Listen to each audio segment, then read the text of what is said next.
Bienvenidos de regreso a su podcast Mente en Contexto. Tenía un intro desde la semana pasada, lo había dicho, pero al fin del día es hacer menos aburrido esto que amo, que es la psicología. El día de hoy me encuentro con una compañera, Esther Valle, ¿verdad? Sí. Ok. El día de hoy vengo a exponerme a mí. ¿A qué me refiero a exponerme a mí? Ella o el tema que vamos a tratar de hoy es perspectiva de género. ¿A qué me refiero con exponerme a mí? Justo lo que hablábamos antes de entrar como a esta plática. De repente no nos damos cuenta nosotros, los hombres, de ciertas conductas que emitimos que corresponden a historial machista y que normalizamos y que creemos o que no hay alguien o un contexto donde nos diga, hey, güey, ahí la estás cagando. ¿Ah? Y me encantaría, de cierta manera, incorporar, que ya está incorporada, pero alcanzar a tener esa visión de perspectiva de género que tal vez me hace falta. Me encantaría que te presentaras para que vieran que, pues, sabes el tema, ¿verdad? Ok, muy bien. Pues sí, pues, como ya bien dices, soy María Esther Valle Morfín. Tengo la licenciatura en psicología, orgullosamente Nicolaita, de la Universidad Michoacana de San Nicolás de Hidalgo. Luego hice el máster la maestría en ciencias del comportamiento en la UDG, Universidad de Guadalajara. Y de ahí nos pasamos a estar terminando ya el doctorado en psicología social ambiental con perspectiva de género en la UNAM. Pues ya llevamos algunos añitos en eso. Y pues bueno, mi línea de investigación tiene que ver con emociones y prácticas de cuidado en hombres en condición de separación conyugal. En hombres. Ajá. Wow, ok. O sea, ya de entrada vamos con los hombres, ¿no? Sí. Y con los hombres que además ejercen paternidad y que le ejercen desde una separación conyugal. Okay. Entonces, pero de ese gran apellido me enfoco mucho en las emociones y estas prácticas de cuidado de sí y de otros. Y es que también no alcanzamos a percibir, por ejemplo, al decir yo que tenía estos ápices de aprendizaje machista, muchas veces se asocia inmediatamente con el tema de sobajar o lastimar o humillar al género opuesto. Pero muchas veces tienen que ver también cómo nosotros introyectamos esas reglas y cómo nos vemos enfrente de esa situación. Ejemplo, yo no te estoy hablando de hace menos de 2 años, 2023, a finales de 2020, 2021, yo caí en una depresión bastante fuerte a raíz de una regla verbal machista que yo tenía. El hombre tiene que proveer. Como era el tope de la pandemia, mis ingresos bajaron totalmente. Al bajar totalmente mis ingresos, mi esposa entra a ser el fuerte. O sea, esa parte yo la entendía, la comprendía y la aceptaba. Pues, güey, pues no hay de otra. Sin embargo, había otra regla muy clarita que me estaba sumiendo en este hueco de depresión, en este hoyo de depresión donde como yo no proveía, yo no merecía, yo no podía opinar. ¿Por qué? Porque un hombre provee. Y esa regla me acuerdo perfectamente todavía que cuando la rompí fue otra situación completamente diferente. Y que a raíz de eso he tomado una flexibilidad bien cabrona ante todo el contexto que me ha traído lo nuevo que he estado aprendiendo. ¿A qué me refiero? Porque a partir de esa depresión yo me acerco o me vuelvo más fiel de la práctica de psicoterapia más efectiva, el conductismo o contextuales. Venía de cierta manera de una formación cognitivo-conductual, pero como te decía hace rato, no me... Pero al fin del día el darnos cuenta de esa situación tan particular que hacemos tantas veces todos los días y que no tenemos ese contexto que nos diga que está mal, nos puede llegar a conflictuar, nos puede llegar a caer en un error. No sé qué piensas. Fíjate que es bien curioso porque cuando hablamos de machismo, bueno, hay que entender que es un sistema de ideologías, de creencias, de mandatos en donde todos participamos, hombres y mujeres. Entonces, como todos participamos, también todos somos construidos con estos aprendizajes. Y damos por sentado que por supuesto que hay ciertos privilegios de los que gozan los hombres, pero no vemos la otra cara, que es cuáles son los costes de ser hombre macho, ¿no? Y que bueno, ahorita ya se está debatiendo el concepto de machismo porque está quedando corto, porque no todos los hombres son iguales, ¿no? Por eso se hablan de estas nuevas masculinidades o de las masculinidades, ¿no? Entonces, parte de los costos que también se manejan es la expresión emocional. Sí. Es cómo yo puedo con mis congéneres expresar emocionalmente, ¿no? Entonces, es bien interesante porque los hombres caen en una cuestión contradictoria en donde se les enseña a ser fuertes, se les enseña a regular sus emociones igual a no mostrarlas, pero eso no significa que no las sienten. Desde la postura donde estamos trabajando el doctorado, tiene que ver que la emoción es un dispositivo para la acción social. Es decir, la emoción siempre está presente en cualquier acción. Sí. Bajo esa, digamos, regla, si la emoción siempre está presente en cualquier acción, entonces siempre hay emoción. Siempre hay un conjunto de emociones. Entonces, no poderlas expresar con otro congénere, solo es poderlas expresar bajo ciertas condiciones, llámese relación de pareja, deja ciertas vulnerabilidades para los hombres.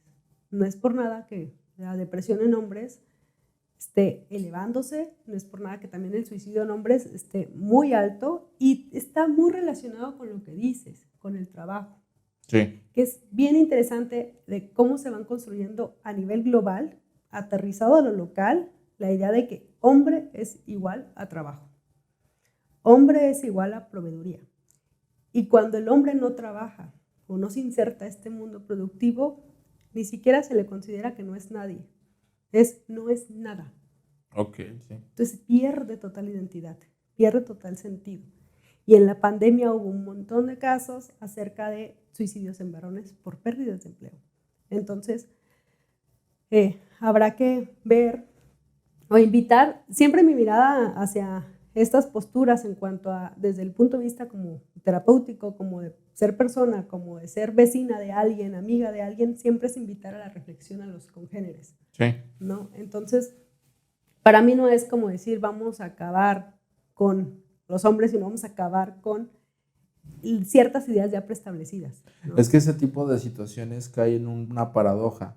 ¿A qué me refiero a lo que decías al último de querer acabar con la otra parte? Que de cierta manera es cierto que tiene un privilegio, es cierto que también usó ese privilegio, pero el hecho de acabar solamente cambiamos los roles de víctima a victimario. Y la realidad es que al fin del día la evolución, o lo que yo considero evolución social, va más allá de no solamente decir cambiando de roles, sino que encontremos una homeostasis donde todos nos sintamos plenos, porque ya ni siquiera felices. Porque la felicidad es una emoción que se presenta en ciertos contextos en específicos, pero que abarca una funcionalidad muy clara, que es el amalgamar entre todos nuestros congéneres, hacer una sociedad funcional en un futuro. El tema que considero importante dentro de los hombres, o por ejemplo ahorita que lo que traías de la pandemia, o que yo traje a la mesa lo de la pandemia, tiene que ver mucho también con que no se nos enseña qué es lo que estamos sintiendo. Al hombre también se le enseña que la única emoción posible por expresar es el enojo. Y el enojo no de forma sana, porque tú puedes estar molesto, tú puedes sentir molestia y expresarlo, por ejemplo en parejas, ¿no? Es que yo no me puedo enojar con mi pareja porque entonces tengo miedo a las consecuencias. ¿Cómo te has enojado entonces?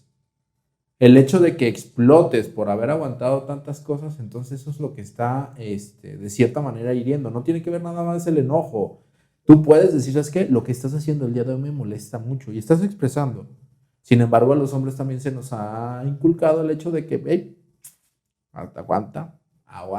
Y llega un punto de expresión donde no sentimos, o más bien no controlamos en absolutamente nada las acciones que emanan de esa emoción. O por ejemplo, cuando nos quedamos sin trabajo, de cierta manera no nos enseñaron a saber qué era tristeza, a saber qué es llanto, incluso el asco. De repente me he topado con gente, con hombres que es, güey, ¿por qué chingados le tengo asco de llegar a trabajar? Yo llegué a tener asco por ir a trabajar. Y uno piensa como de, no tiene lógica. ¿Por qué? Porque dentro de mi historial de aprendizaje no existe un punto donde me dijeran, es que, mira, el asco tiene una función bien específica. ¿Cuál es? Pues es que lo que estás haciendo, lo que estás ingiriendo o lo que estás tocando es nocivo para ti. En ese momento, en ese contexto en específico, para mí era nocivo llegar a mi área de trabajo. No era terapia, era recursos humanos. Ese tiempo ya pasó. Pero de cierta manera sí te quedas así como con la idea de que, ¿qué está pasando? O sea, ¿qué es lo que estoy sintiendo ahora que no tengo con quién compartir? Entonces tengo que vivir yo solo con esa situación y no solamente vivir, investigar qué chingados es. Y cuando llegamos a ese punto es cuando nos vemos contrariados con un montón de cosas. ¿Por qué? Porque traigo ganas de llorar. ¿Pero por qué traigo ganas de llorar si no hay razones para llorar? No se ha muerto nadie. ¿Por qué tendría que llorar? Tengo a mi familia, tengo a mis hijos, ¿por qué tendría que llorar? Ah, pues resulta que llevo 6 meses tirando en el trabajo, sometiéndote a situaciones estresantes y que estás cansado y que ese momento de llanto que tú llegas a tomar te resulta desahogante, catártico. No sé qué opinas. Fíjate que es bien interesante en estas contradicciones con las que los hombres van creciendo, porque no solamente es una regla verbal, única, así de los hombres tienen que trabajar. No, hay un sinfín. O sea, es como los hombres no pueden llorar. Los hombres, socialmente, la única emoción aceptada, como bien dices, es el enojo y todas las demás se disfrazan de enojo. Entonces, se les pide que no muestren emociones, pero llegan a ser pareja y se les pide que sean afectivos. Entonces, me enseñaron a no demostrar afecto, me enseñaron a demostrar temeridad, riesgo, valentía, en donde no pasa nada, yo puedo con todo, soy valiente, entre lo que ellos entienden como valentía, soy temerario, entonces yo me arriesgo, entonces yo tomo decisiones impulsivas y entonces está avalado entre todos los demás hombres ser impulsivo, ser agresivo, porque eso es ser más hombre. Y luego pasamos, estando en ese contexto, pasamos un contexto de pareja, estamos creando otros espacios de comunicación y pero acá tienes que ser afectivo, pero acá tienes que ser tierno, expresar ternura, vulnerabilidad. ¿Cómo dan respuesta a eso? Y que entra una confusión enorme en el hombre. Aquí te voy a interrumpir. ¿Sí? ¿Por qué? Porque entonces la persona que ahorita considero más importante en mi vida me está pidiendo algo que no se me educó. ¿Cómo le voy a dar eso que me está pidiendo de ternura si no sé exactamente qué es ternura? Y aparte hay otra cosa que al hombre no se le permite, tener miedo. Y tengo miedo a preguntar, por eso no pregunto. Entonces me quedo como en ese círculo frustrante que inherentemente va a hacer que tú seas irritable y que cuando la pareja se acerque, como tú te sientes en total frustración, ya ni siquiera existe esa sensación agradable que sentías cuando estabas con la pareja. Entonces existen estas conductas evitativas, que es me voy a pistear con mis amigos, me voy a jugar, me voy a salir, o incluso la infidelidad. No quiero justificarla, pero al fin del día es una conducta que puede ser mantenida por variables en el contexto de pareja. No sé si... Sí, fíjate que los hombres aprenden a maquillar esta cuestión de otras emociones que se les desbordan. Entonces ves a hombres en el bar totalmente alcoholizados, tomando y cantando tragos de amargo dolor y llorando, y al día siguiente es válido porque estaba en la peda y no me acuerdo de nada o no me quiero acordar de nada. Entonces, sí, pasan estos contextos de pareja y se les dan estas exigencias o se les termina. Entonces, también tengo consultantes, hombres jóvenes que dicen, no tengo pareja y ya hice todo lo que hay que hacer para estar en pareja. Tomé clases de baile, ascendí en mi trabajo, fui al gimnasio, pagué una asesora de imagen. ¿Qué más quieren las mujeres, no? Y mujeres que dicen, oye, o sea, hay años luz en madurez emocional, ¿no? Y no es eso, es esta visión de cómo relacionarse los unos con los otros. Entonces, el detalle también es cuando entran a la pareja les exige sensibilidad, empiezan a construirla, pero además siguen estando en un mundo social machista, en un mundo social donde se les sigue exigiendo temeridad, riesgo. Entonces es como, ¿cómo equilibro ambas partes? ¿Cómo puedo ser tierno con mi pareja y a la vez macho con mis amigos? ¿Cómo puedo ser, vamos a complejizarlo más? Se atraviesa, que es otra parte de mi tema, es la paternidad. Y es peor, porque no es suficiente que ahora seas tierno, ahora tienes que entrar a prácticas de cuidado que a mí tampoco me enseñaron como hombre. No tienes idea cómo cuesta trabajo, o más bien creo que sí tienes idea. Es horrible, porque no sabes, o sea, yo soy padre de una niña de 4 años y es lo que yo le digo a mi esposa. Le digo, yo no sé, o sea, a mí nunca me enseñaron eso. Lo que estoy haciendo es algo nuevo para mí, para mí en todo contexto. Otra vez, no quiero justificarme, obviamente la maternidad para las madres suele ser más desgastante, creo que es la palabra correcta. Sin embargo, hay muchas situaciones donde tú quieres cuidar a esta personita que amas demasiado pero no sabes cómo, porque inherentemente, por ejemplo, te puedo decir yo, juego brusco con ella, pero para mí esa es una muestra de cariño. Sin embargo, cuando salimos al contexto machista, ¿a qué voy con contexto machista? Nuestros padres, ya llevo 2 podcasts ventaneando a mis papás y a los papás de mi esposa, y de repente, ay no, es que tu hija es muy tosca. Pues es que es la manera en que yo le demuestro amor y es algo que ella está aprendiendo, pero que no necesariamente tiene que ver con eso. Y justo la otra vez nos hacíamos la pregunta, ¿qué hubiera pasado si en vez de mujer hubiera sido hombre? Incluso mi discurso hacia ella probablemente hubiera cambiado. Porque obviamente ahorita hay ciertos aprendizajes que yo tomé de mi familia donde también premiar como esta parte de eres hermosa, eres muy bella, eres muy linda es importante. Sin embargo, al hombre no. Porque al hombre lo primero que se me vino a la mente al contestar esa pregunta es mi recabrón o ese es mi güey, ese tipo de cosas que no son tan o que no están asociadas de cierta manera con alguna cualidad que llegue a tener o que tiene esta resignificación de que ser cabrón es, no sé, tener 1000 mujeres. Y entonces cuando te encuentras en ese tipo de situaciones, cuando dices, güey, ¿qué está pasando? O sea, ¿qué estoy haciendo yo para no perpetuar esto que ya sé, pero que lo he hecho tantas veces, con tantas personas, en tantos contextos, ha sido tan reforzada y casi nunca es castigada? ¿Cómo sé cómo y en qué punto cambiarlo? Es que es complejo porque hay que irlo cuestionando. O sea, te lo vas cuestionando a veces en la práctica. Mucho tiempo se había naturalizado, por ejemplo, la maternidad y la custodia obviamente se daba a la mujer porque había una cuestión de instinto materno, ¿no? Pero no, hablábamos de prácticas sociales que se van reforzando a lo largo de la historia de vida del sujeto. Es decir, nace una mujer y órale, es un eunuco y empieza a cambiar pañales. Nace un hombre, sus carritos y empieza el mundo social allá afuera. Entonces, desde que abrimos nuestros ojitos, nos enseñan prácticas de cuidado. Sí. Dice Celia Almoroz, la mujer es un ser para otro, no para sí, porque nos enseñan a que servimos a través del cuidado de los otros. Y los hombres reciben esos cuidados, pero no los incorporan, no todos los hombres, no quiero generalizar. Pero entonces, lo que dicen los autores es, sí, los hombres no saben cuidar, pero pueden aprender. Sí. O sea, no es justificación. Sí, es decir, no es como, ay, soy hombre, pues ya ni modo, no cuido. Así no, soy, no. así me criaron y no Entonces, vas a poder cambiar. Éntrale, ¿no? Yo afortunadamente tengo muchos consultantes padres a los que ya están como dispuestos a dialogar y verse un video de YouTube de cómo poner una toalla sanitaria para explicarle a sus hijas.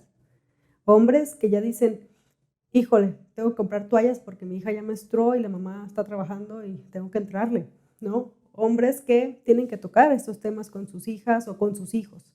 Hombres que ya les pueden hablar a sus hijos y decir, no te pases de lanza con tu noviecita, ¿no? O sea, cosas de ese estilo en donde cuando se atraviesa la paternidad, vuelve otra dificultad porque es esta emoción de todos los hombres que he entrevistado acerca de la paternidad y del deseo de ser padre, cuando les digo, ¿cómo fue para ti enterarte que ibas a ser padre? Todos, en unísono hasta ahora, cambian el rostro y se nota la vivencia de la emoción. Cuando digo, ¿cómo fue que el día que te enteraste que ibas a ser papá? Me estaban hablando de cómo se pelean, porque hablo con padres divorciados de no, y ya denuncié, y el enojo a sobre flor de piel. Y les digo, ¿y cuando te enteraste que ibas a ser padre? No tengo palabras. Maravilloso. No, lloré. No, me emocioné. O entré en shock y disocié. ¿Qué? Sí, o me dio un terror porque eso implica mucha responsabilidad. Es otro mandato social para los hombres. Es mucha responsabilidad. Hombres dijeron, tuve que parar mis deportes extremos porque ya no puedo ser temeroso y valiente porque no me puedo morir porque ahora hay un niño que depende de mí ciertos años. Entonces tengo que cuestionarme mi identidad como hombre para poder gestionar una identidad como padre. Y eso está muy padre cuando se lo cuestionan, pero también es muy complejo porque dices, híjole, todo lo que vengo siendo, como me vengo formando, no gesta una buena paternidad. No. Una paternidad de cercanía, de vinculación, y los costos de los hombres que viven la masculinidad hegemónicamente o hacia una dominación, muchos de ellos son la soledad. Los hombres en un divorcio se quedan solos. Sí. ¿No? Y distantes de los hijos, porque solo proveyeron, pero no estuvieron presentes de otra manera. O cuando estaban presentes estaban tan frustrados, tan cansados, que el único lenguaje de comunicación que tenían ahí era, pues, la chingada, o dónde están mis cosas. Porque de cierta manera sí, o sea, lo que nos enseñaron para ser padres o para ser hombres está corto. No, otra vez, no quiero generalizar. Sin embargo, sí son situaciones muy peculiares que inherentemente se van pasando y que muchas veces, como lo dijiste al principio, es una interacción también de hombres y de mujeres. Porque puedo decir que los comentarios más machistas que he escuchado dentro de mi contexto vienen de mujeres. Vienen de mujeres referentes, por ejemplo, a mi hija. Lo que decías de lo del nenuco. A mi hija no le gustan los nenucos. A mi hija no le gusta para nada el color rosa. Te puedo decir que, y no es algo también porque me cuestionaba a mí. Hay cierto ápice de decir, a ver, ¿la estás educando para que no le guste el color rosa? ¿O qué está pasando? Haciendo una introspección sí va un poquito más de que a ella no le gusta el color rosa, porque en ningún momento ha habido una asociación, por lo menos mía o de mi esposa, de que el color rosa representa feminidad o representa algo aversivo para ella. Sin embargo, sí es muy notorio, por ejemplo, cuando estás en las jugueterías, que el de hombres o todos los pasillos que son unisex, vamos a ponerle esa palabra, son de diferentes colores. Pero el de la mujer o el de la niña es rosa, rosa chillante. Y ella ni siquiera se mete a explorar, así, ni siquiera se mete a explorar. Oye, y a partir de ese razonamiento yo le dije a mi esposa, hay que invitarla a que entre. No sea tal vez por alguna situación que ella esté asociando de que nosotros no queremos que agarre color rosa. Bueno, en mi parte, porque ella a mi esposa le encanta. Pero es que ni siquiera hay, o sea, lo pasa directo, siendo que en todos los demás pasillos hasta aquí hay que hablarle, vente. Pero hasta dónde sí ese tipo de situaciones que parecen cotidianas llegan a condicionar tu comportamiento. Porque el hecho de que hombres sean azul, mujeres sean rosa, ya te están de cierta manera poniendo una etiqueta que no sé, no sé si están de acuerdo con esa situación. Claro, es como esta idea del rol. En realidad el rol lo que hace es encasillar prácticas. Entonces decimos, ¿el cuidado es de hombres o de mujeres? Pues es de todos. Cierto. ¿No? Y si nos vamos más ambientalistamente, con mayor razón.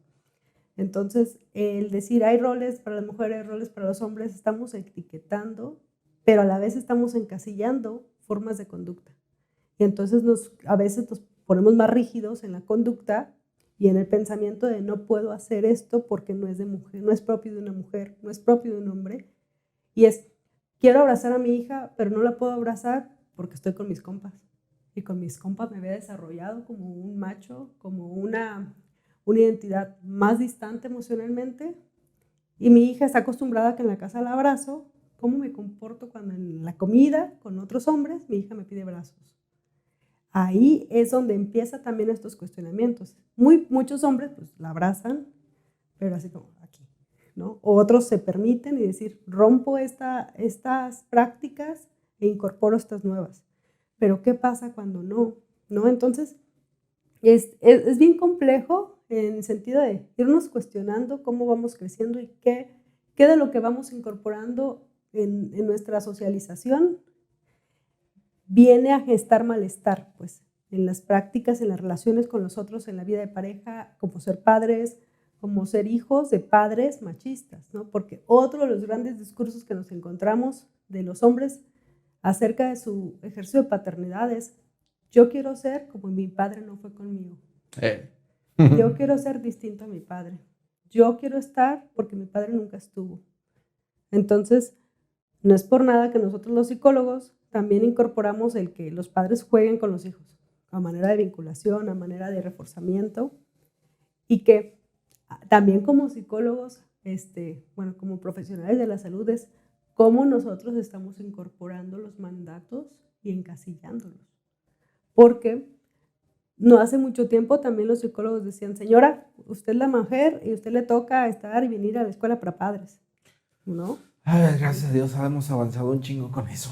Sí, entonces es justo ver, o sea, cómo nosotros vamos a participar de reproducir estas prácticas que sean si no quieres hablar como en cuestiones de género, pero sí más igualitarias, equitativas y de bienestar, ¿no? Entre las parejas y entre las familias, ¿no? Y que siempre tiene que venir argumentado de manera correcta, porque ahorita que me decías eso me saltó a la mente un meme, no sé si alguna vez lo has visto, pero dice, está representado con caricaturas y están esperando una pareja a su pequeño, está embarazada y ella le dice, nosotros no te vamos a tratar o no vamos a cometer los mismos errores que nuestros padres.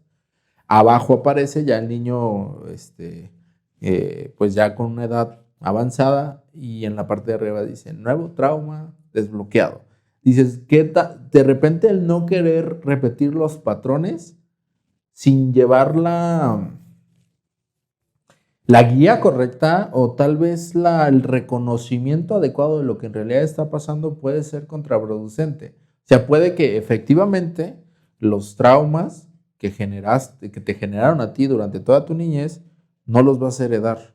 Sin embargo, va a haber otras situaciones que puedes tú de cierta manera detonar. La otra vez que estaba estudiando trauma decía eso, todo el mundo, todo el mundo vive un evento traumático. El problema no es el evento, el problema viene después de la relación con el evento. Incluso hasta la asociación de un pequeño de años, de 1 o 2 años, ante un accidente de tránsito con una ambulancia, si no es bien explicado, puede llegar a generar un evento traumático. Y que es como cuando, no te fijes en eso. O por ejemplo, trayendo el ejemplo yo de mi hija, ¿no? No sé hasta qué punto podría ser si yo sigo bajo esa misma premisa de nada rosa, es un ejemplo porque no lo hago, pero nada rosa, yo le pueda causar a ella una relación traumática donde es que a mi papá no le gustaba lo rosa, entonces no me voy a meter absolutamente nada rosa.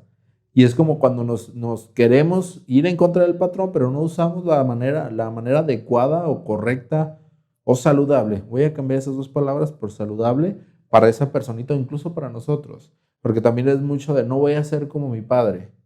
Y entonces tampoco me permito la emoción del enojo. ¿Dónde va a terminar todas esas sensaciones desagradables que yo siento? Porque si no, simplemente estoy evitando hacer algo, pero no estoy buscando alternativas saludables para esa emoción o para esa sensación o para esa situación o contexto en específico. Claro. Fíjate que esto que dices es bien interesante porque tiene que ver con estos procesos reflexivos, desde dónde me alejo del referente y de qué del referente me alejo.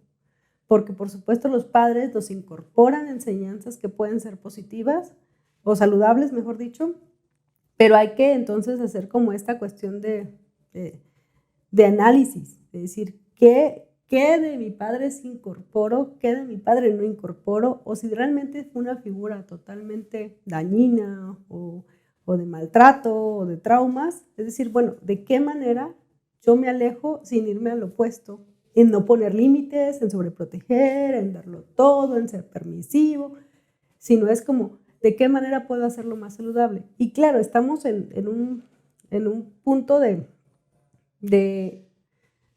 digamos, donde no hay una expediente, una enciclopedia de cómo gestar hijos sanos, sino que te lo va dando la propia práctica, o sea, la propia consecuencia, que es, bueno, ya ejercí esta respuesta con mi hija ante el dulce y puse esta disciplina y funcionó. Bueno, vemos si en este contexto cuánto tiempo se mantiene la función de la respuesta, la aplicabilidad.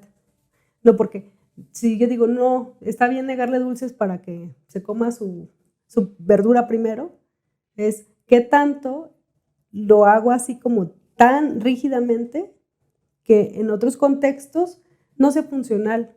O sea, es como, me funciona esta regla y la sigo. Entonces es como, en la fiesta infantil, no le den aguinaldo. Pues no, o sea, hay que ser flexibles y empezar a, pues, es un gran trabajo porque siempre estamos como en esta reflexión, en este automonitoreo de nuestras propias conductas y las consecuencias que tienen los demás. Que también tocaste un punto importante. De repente se nos venden manuales de crianza. Sin embargo, el manual de crianza te dice un procedimiento a efectuar, mas no te dice las microconfiguraciones que debes de gestar dentro de ese mandato, dentro de esa regla, dentro de esa orden, dentro de ese mando, para que el pequeño lo tome como lo que en realidad es. Por ejemplo, antes de entrar al podcast te decía que no todos los psicólogos basados en evidencia entienden el funcionamiento de un reforzador. Y entonces dicen, tú dale chocolate a tu hijo, vas a reforzar una conducta. Pues resulta que el niño, digamos un ejemplo, acabo de salir de un podcast de trastorno de neurodesarrollo, tiene hipersensibilidad y resulta que la hipersensibilidad le hace aversivo el sabor a chocolate, pero como el psicólogo me dijo que era un reforzador para que mi hijo obtuviera lo que yo quisiera, se lo voy a dar. Entonces no está cumpliendo la función. O muchas veces no, voy a atreverme a decirlo, no sé qué pienses de ello. La crianza respetuosa. Que la crianza respetuosa tiene una base filosófica muy agradable, muy bien intencionada, pero en la práctica se vuelve permisiva para ciertos contextos en específico donde la madre que lo está intentando se va inmediatamente a replicar lo que escuchó en el curso, lo que escuchó en el TikTok. ¿Qué es lo que va a pasar? Que el niño no va a aprender límites sanos para la convivencia con los demás. Y ahí es cuando empezamos a chocar con los malos comportamientos. Y el problema es que esos malos comportamientos se ven reportados hasta la escuela, hasta la atención preescolar o primaria. Y resulta que para ese entonces la conducta está tan consolidada que el ir una hora al psicólogo por semana no es suficiente.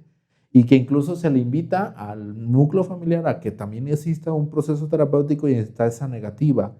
¿Por qué? Porque de cierta manera se ha querido vender este tema de la crianza, este tema de pues de ir contra el machismo, como ciertas reglas que tenemos que seguir tal cual, pero que no a todos les funciona igual. Porque si tú te acercas con un hombre, voy a poner un ejemplo y ahorita me dirás qué piensas, acercas con un hombre donde todas sus reglas machistas le ha funcionado, ¿cómo insertas o cómo no, ni siquiera se insertas? ¿Cómo llegas y dices que el modelo que estás siguiendo es dañino para las demás personas? Cuando esa persona dice, güey, a mí me jala toda madre. No sé qué piensas de esto que acabo de decir. Fíjate que es bien interesante. Primero, a mí me gusta rescatar dos acotaciones de la sociología en el estudio de las emociones, que es que no son atemporales o ahistóricas. Entonces, las emociones son temporales e históricas. Sí. ¿A qué voy con esto? Y contextuales y situadas. ¿Qué quiero decir con esto? No sentimos lo mismo los mexicanos que los japoneses frente a una misma situación. No sentimos lo mismo si antes, vamos a suponer, en la época de la televisión en blanco y negro, una persona le pegaba a un perro, nadie decía nada, porque los perros no estaban incorporados como animales domésticos. Ahora, si a alguien le pega un perro, pues lo subimos, lo perro, no sé qué, o sea, hay una indignación social y se gesta otra emoción ante la misma situación. Cierto. Entonces van cambiando. Esto que dices ahora, llevándolo al ejemplo de este chavo que ejerce el machismo o que tiene estos privilegios a través de sus conductas machistas, habrá que cuestionar, porque yo tengo pacientes que me dicen, tuve la mujer que quise, demostré la más guapa, pero no soy feliz porque sí la tengo como trofeo, pero no es lo que yo esperaba. Entonces, cuando dicen, a mí me jala toda madre, ¿en cuanto a qué? O sea, es como, creo que yo profundizaría más en esa pregunta en el sentido de decir, ¿para qué? O sea, ¿cuál es la función de que, o sea, ¿para qué? O desde dónde ves que es a toda madre. Yes. Porque no estás viendo los costos. Porque justo ahorita me acabo de contestar yo solito la pregunta. Andrés García. O sea, un referente del machismo mexicano de los 80s, 90, que a este final, güey, pues, y que él mismo después de todo el desmadre, güey, pues, ¿dónde cabe? O sea, tuve las mejores mujeres y ¿dónde cabe?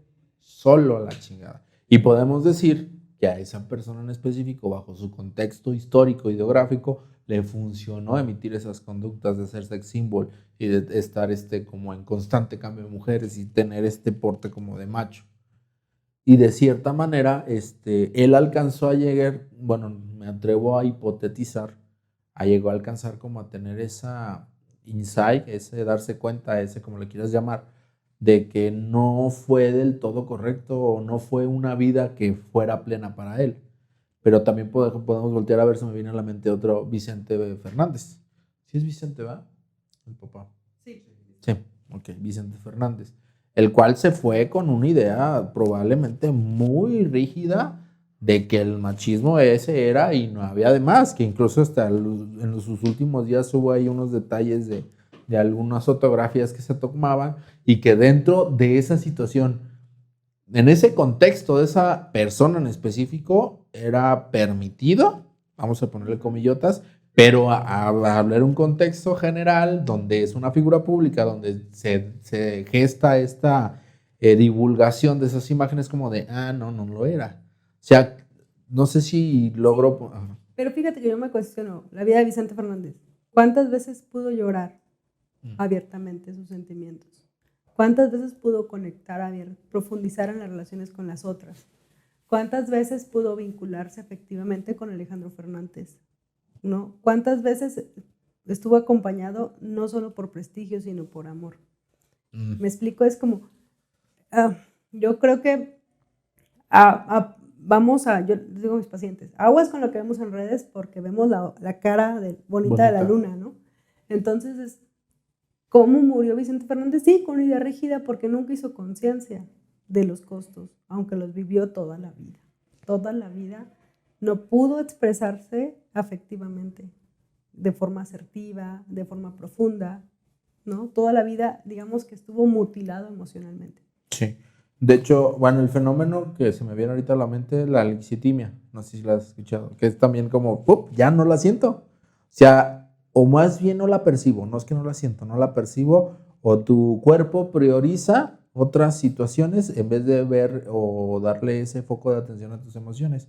Que llega un punto, para ponerlo en situaciones más fáciles o más coloquiales, pues se normaliza el hecho de sentir ese pinche nudo en la garganta, esa sensación horrible de presión en el pecho, ese hormigueo en las manos, dices, otro lunes más de trabajo, a darle. Y que ese organismo, a pesar de estar en una situación muy desagradable, pues sigue adelante. ¿Por qué? Porque así es lo que le enseñaron. Porque también, ahorita hemos hablado mucho de hombres, irónicamente tenía otra idea, lo cual me dice, estaba mal tu percepción, Marcos, y es que bueno que estaba mal, porque abrimos un debate bastante bueno.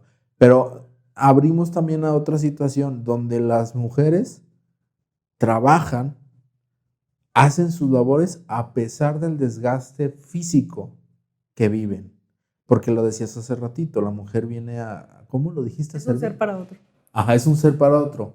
Y que dentro de esa misma regla verbal machista, están, a pesar de que se les está desmoronando todo por dentro, gastritis, colitis, dolor de cabeza, migraña, dolores en extremidades, fibromialgia, todo lo que se te pueda ocurrir, lo están viviendo y aún así tienen tiempo, bueno, no tiempo, esfuerzo para atender, por ejemplo, al marido, para atender, por ejemplo, a los niños.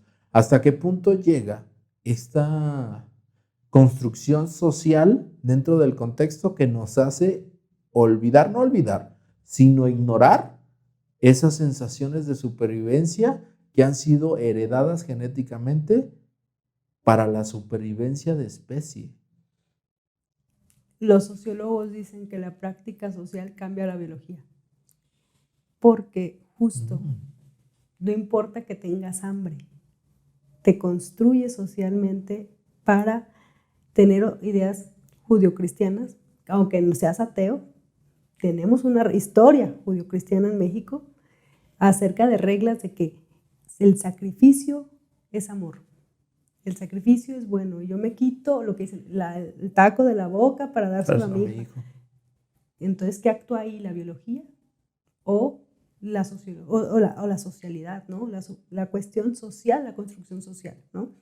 Hace poco participaba en un artículo que me invitaron acerca de respuesta sexual, ¿no? Y me dicen, quiero ver tu mirada, un neuropsicólogo acerca de respuesta sexual y género. Y ambiente. Y yo, pues tenemos necesitamos ideas, un libro. Ajá. Sí, así como, pues un artículo no vamos a resolver mucho, pero podemos bosquejar, ¿no? Y es hasta dónde las cosas más primitivas, como la conducta sexual, como el hambre, como la supervivencia, se ven desdibujadas por cosas sociales. Llamemos ¿por qué la persona con depresión deja de comer? ¿Por qué la persona con ansiedad deja de comer? Pues porque también están otras variables ahí que no son biológicas, que son sociales y que, exactamente, y que ahí se ponen en juego, ¿no? Entonces, a nosotras también traemos desde este mandato social global nuestros propios mandatos de género y el cuidado es uno de esos. No importa a veces algunas mujeres qué tan feministas y tan deconstruidas nos creamos. Estoy segura que, por ejemplo, ¿no? Si tu esposa es súper deconstruida y feminista y dice, no, aquí de equidad, y me invitan a su casa a un café y está tirada la casa, tú dirías, pásale, ahí quita la ropa del sofá y siéntate, y tu esposa sentiría vergüenza. Porque hay un mandato de que si la casa está tirada es responsabilidad de la mujer, no del hombre, ¿no? Y hay cosas que, pese a que nos demos cuenta, no es tan fácil soltarlas, pues. Entonces, aplica tanto como mujeres como con hombres. Pero mientras más conscientes seamos desde dónde no las podemos soltar. ¿O qué variables mantienen esas exactamente conductas? Qué variables hay y cómo modificarlas, pues más difícil va a ser atenderlas. Yo hablo un montón con mujeres que realmente buscan esta deconstrucción, ven sus patrones machistas y dices, es que me sigue pesando subir de peso, me sigue pesando envejecer, porque son otras interseccionalidades, en conductismo llámese variables, que entran en juego, ¿no? Y es como, no basta con atender tu casa, además tienes que estar arreglada, y además tienes que ser buena madre, y además tienes que hacer rico de comer, y además ahora tienes que ser exitosa profesionalmente, y hablar idiomas, y entonces salir a hacer la dieta keto, y tomar 2 litros de agua, y ser fitness, y aparte ser esta cuestión de esta toxicidad positiva, tóxica, así de... No pasa nada, adelante, ánimo, sí. Chicas, esa sonrisa es tuya. Claro. Perdón. Sí, y subir cosas en redes, y estar actualizada, y emprender, y meterte a las criptomonedas. Ser buena hija. Ser buena hija y buena vecina, y ser buena esposa. Entonces, se va complejizando, ¿no? Entonces, ¿dónde están los hombres y mujeres actuales viviendo con estos mandatos y conviviendo y discutiéndolos, ¿no? Y bueno, ya me estoy construyendo, pero llego a mi casa y mi mamá me dice, mira cómo traes a tu hija, toda chamagosa. O la amiga te dice, ay, amiga, ya te veo más repuesta, ¿no? O hoy en la mañana tenía un paciente y me decía que su esposa salía todo el fin de semana. Me dice, es que a mí no me importa que salga, yo le cuido a la hija, ¿no? Porque es una familia recompuesta. Dice, pero mis amigos me dicen, güey, ¿qué onda contigo? O sea, pareces soltera, ¿no? Entonces es como yo ejerzo y cambio mis prácticas en la relación de pareja y además ejerzo una resistencia social de estos mandatos. Justo me encantó esa palabra, resistencia social. Porque, por ejemplo, si lo primero que se me viene a la mente, si mis amigos me cuestionaran esa situación, sería de inmediato una barrera completa de, güey, pues a ti que te valga madre, güey. Yo hago lo que quiera dentro de mi núcleo familiar mientras que haya mutuo acuerdo. ¿Te molesta? Lástima, no puedo hacer mucho.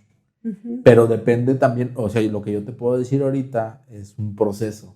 Claro. Es el resultado de un proceso donde me di cuenta, reconocí y vi hacia qué variables, ¿qué término usaste? Que después, interseccionalidad. Eso.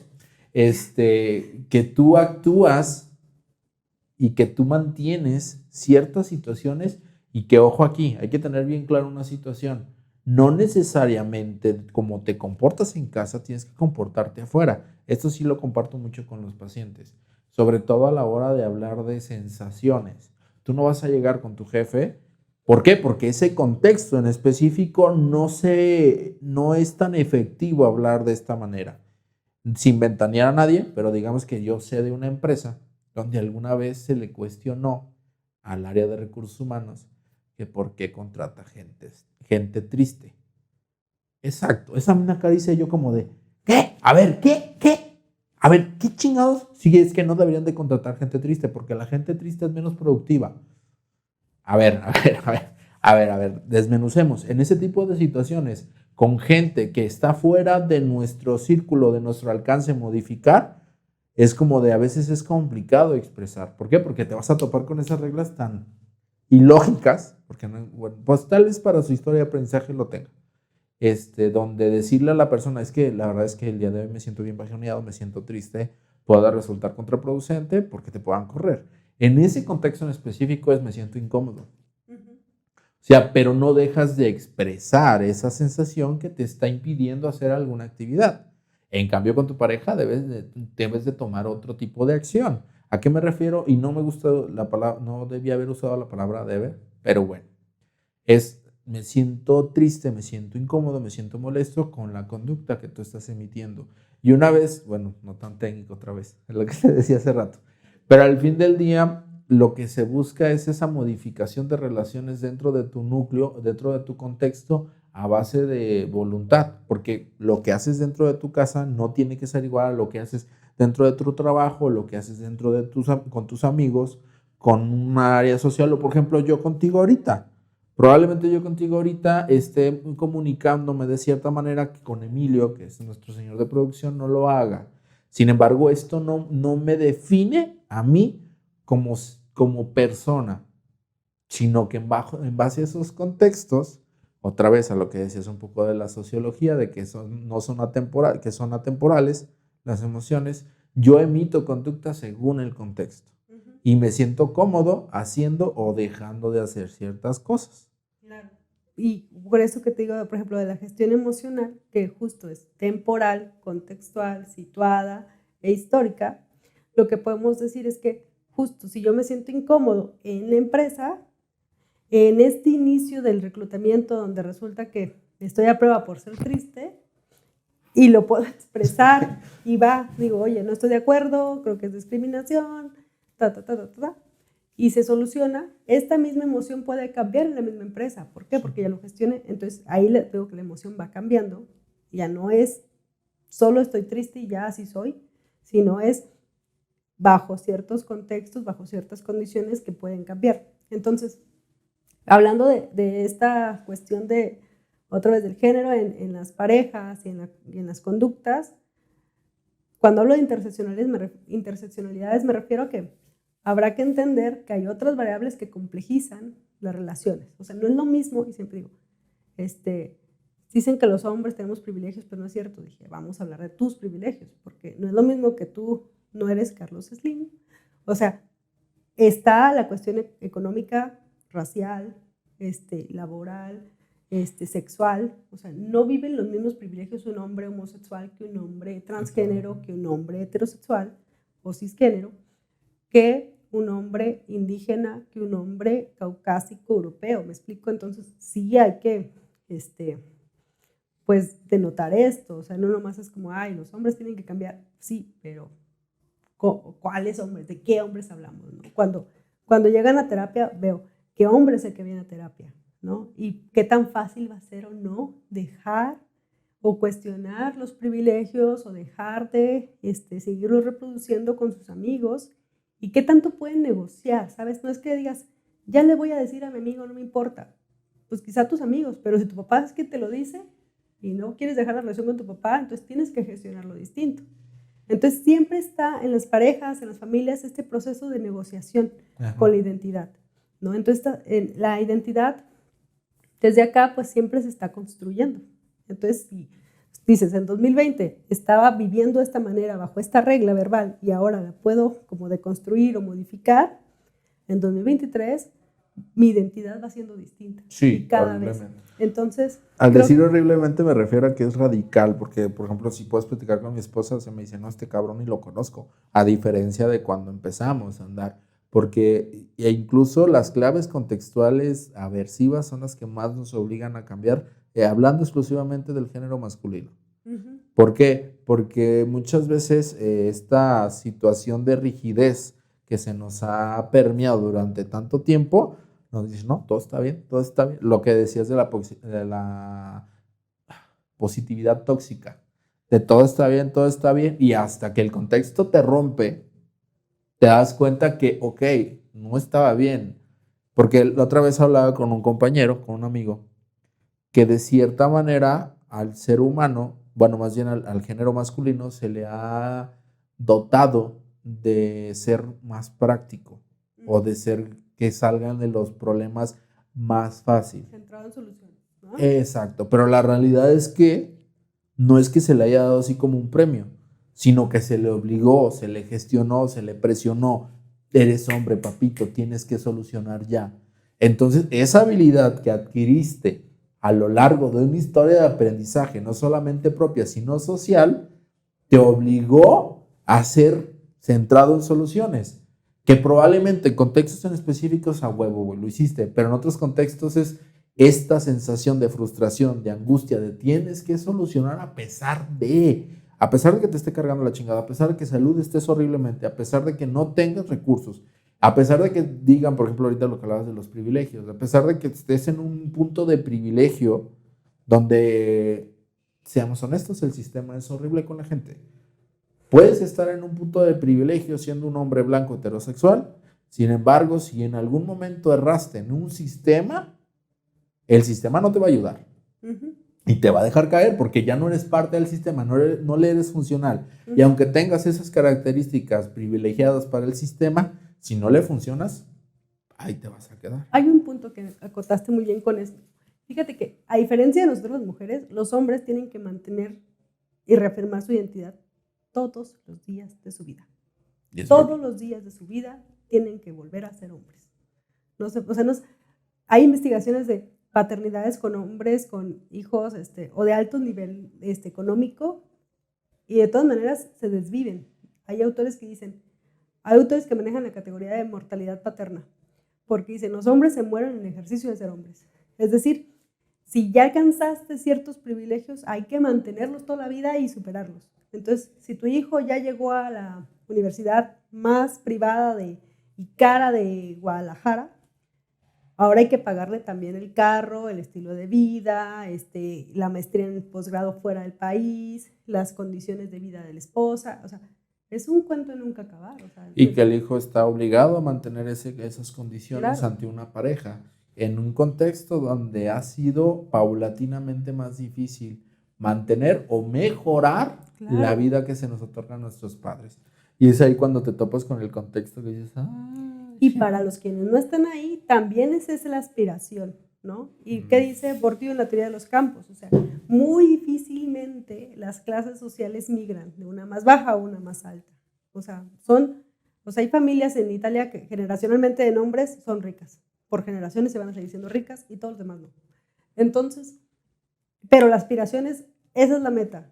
Naces siendo hombre y para allá estás, y para allá tienes que brincar y la vida se te tiene que ir allá, ¿no? Entonces, el punto es justo cuestionar ¿para qué? ¿Cuál es la función? Pues de pertenencia.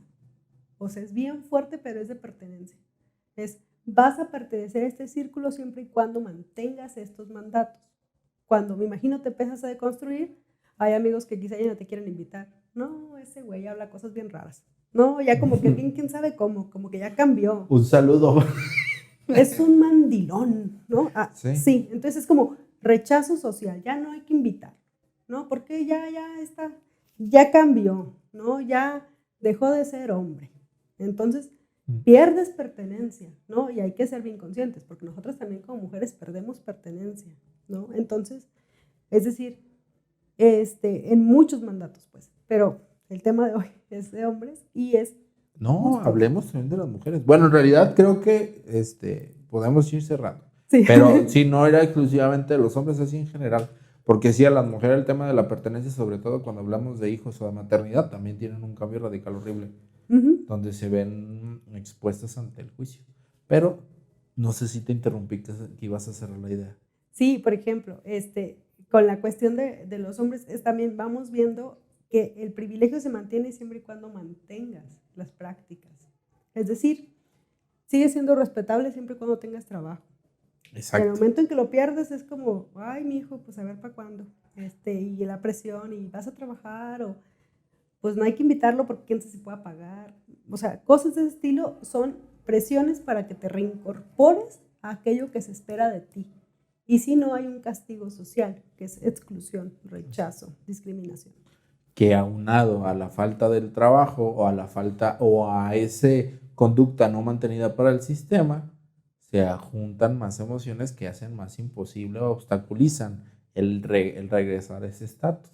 Claro. Que ahí es cuando se complican completamente todas las cosas. O sea, lo que me gustaría mencionar para cerrar es que de repente notamos que se emiten leyes, que se emiten una serie de situaciones que premian o que buscan contextos seguros, pero que por alguna extraña razón, voy a poner comillitas porque es justo de lo que hemos estado hablando, fracasan en el intento, porque de cierta manera quieren atender un problema que se ve por encima, cuando no están viendo lo que mantiene todo ese tipo de situaciones, que muchas veces no tienen que ver con la facilidad de acceder a esa ayuda para deconstruirte, sino que ni siquiera eres consciente de que necesitas esa ayuda. ¿Por qué? Porque en tu contexto estás tan inmerso, en tu círculo social estás tan inmerso que pareciera no haber un problema, como bien lo dices.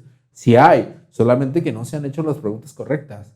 No se le han hecho esas aseveraciones, no ha tenido ese contacto con ese contexto que le va a hacer sentir que lo que está en realidad haciendo no tiene una función más allá de mantener un estatus. Claro. No sé si te gusta. Sí, y que se les va la vida en eso, ¿no?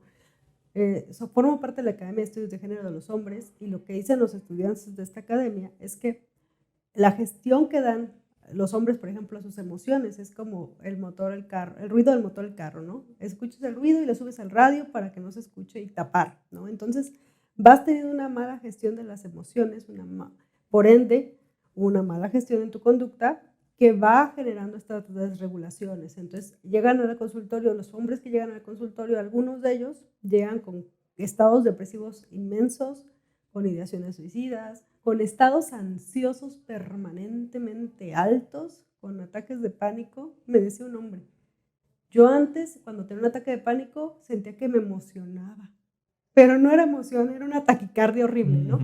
Entonces, con insomnio, con aumento nuevamente de peso por comida, por atracón, por ansiedad, es decir, ya llegan con toda esta cuestión de que ya se les está yendo la vida, vaya. Entonces, y las relaciones, hombres que nadie les habla, que nadie los tolera, que no saben qué hacer. Entonces he tenido jóvenes que los han llevado a un anexo, ni siquiera por adicción, porque no lo toleran. Y es porque no sabe qué hacer con su angustia, porque les han enseñado que ante la angustia no se expresa solo, y como no la puede expresar, se enoja. Entonces es agresivo. Entonces, jóvenes de 22 años que ya han sido anexados, regresan y dicen, estoy aquí porque no me aguantan. Nadie, ni mi pareja, ni mi esposa, ni mis hijos, ni nada, o sea, nadie, ¿no? Entonces es como, vamos a empezar como con el español, con un léxico emocional. ¿Cómo le llamas a eso que sientes? Ok, sí, es ¿No? muy chinga. Hay siempre se me olvida quién lo emitió, pero es del budismo zen, o sea, el comentario que decía que sensación o evento o fenómeno que el hombre puede nombrar es que el hombre puede controlar, haciendo alusión no solamente al sexo masculino, sino que Claro. al género Homo sapiens. Pero me gustaría cerrar con eso, Esther. La verdad es que estuvo bien chingona esta plática. Me encantaría volverte a tener aquí, pero claro. Creo que el tiempo de ambos nos exige demasiado. Sí, no, pues un placer, y me encanta hablar de estos temas, socializarlos justo para aterrizarlos, no solamente que se queden en los sectores académicos, sino Eso a la gente todo. de a pie, ¿no? Que va en el carro y pone el podcast, ¿no? Porque también es importante eso. Siempre lo digo, lo voy a seguir diciendo. La psicología basada en evidencia es la que menos divulgación atractiva o de entretenimiento tiene. Tengo ahí, muchas gracias por seguir este podcast, ¿verdad? Pero aquí van a aparecer tus redes y aquí las mías. Ahorita nos dejas tu número telefónico para que puedan concertarte. ¿Va? Si no hay más que agregar, nos estamos viendo. Hasta luego. Nos vemos.